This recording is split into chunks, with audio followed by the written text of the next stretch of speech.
Trump ఎరా చూస్తున్నాం, plus AI కూడా చూస్తున్నాం. వీటి వల్ల ఎలాంటి ఎఫెక్ట్ పడుతుంది సార్? ముఖ్యంగా తెలుగు ఫ్యామిలీస్ ఓకే మేము సేఫ్గా ఉండొచ్చు, పర్వాలేదు అని అనుకోవచ్చా? అలాంటి సిచ్యువేషన్ కనిపిస్తోందా? లేదండి, డెఫినెట్లీ మన ఇండియన్స్ H1 మీద కానివ్వండి, H4 మీద కానివ్వండి, L1 మీద కానివ్వండి, F1 మీద కానివ్వండి, ఇవన్నీ వీసా స్టేటస్ మీద, నాన్ ఇమిగ్రెంట్ వీసా స్టేటస్ మీద దాదాపుగా ఒక 10 లక్షల మంది అమెరికాలో ఉన్నారండి. సో అందులో చాలా మంది సాఫ్ట్వేర్ ప్రొఫెషనల్స్ ఎక్కువ మంది ఉన్నారు. నేను చెప్పేది ఓన్లీ గ్రీన్ కార్డ్ రాని వాళ్ళ గురించి మాట్లాడుతున్నాను. అయితే ఇప్పుడు 2021 మనకు కోవిడ్ వచ్చింది కదా, 2020లో వచ్చిన తర్వాత అప్పుడు అంత మార్కెట్ అంతా డౌన్ అయింది. ఆ తర్వాత ఏమైందంటే అన్ని జాబ్స్ కూడా చాలా మటుకు రిమోట్ అయిపోయి ఓవరాల్ గా సాఫ్ట్వేర్ లో ఒక రెవల్యూషన్ వచ్చిందండి. అప్పుడు దాదాపు 2021-22లో ల్యాప్టాప్స్ అనేది అవైలబిలిటీ లేకుండా కొందామన్నా కానీ వాడు డబుల్ ట్రిపుల్ ప్రైస్ చేసి పడేసారు.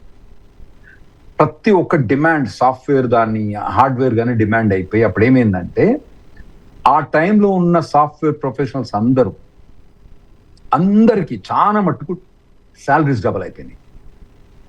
ఏది నేను చెప్పేది 2021 నుంచి 23 మధ్యలో శాలరీస్ కనీసం 50% నుంచి 100% పెరిగిపోయినాయి. దాదాపు డబల్ అయింది.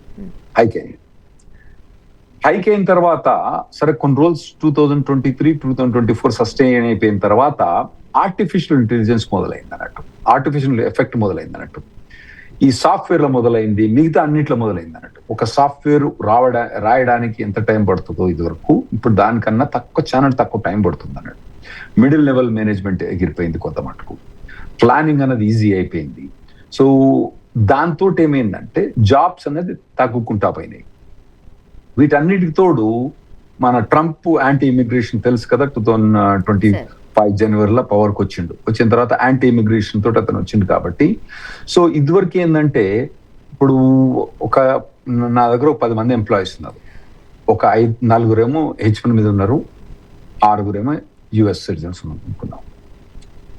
H1 ఇదివరకు ఏం చేసిందంటే ఎవడు మంచి పని చేయకపోతే వాళ్ళు తీసేసి, ఇప్పుడు ఎట్లా అంటే ఎవాల్యుయేట్ చేసి H1B ఓడ్ కనుక కొద్దిగా డౌట్లు ఉన్నా అని తీసి పడేస్తాం.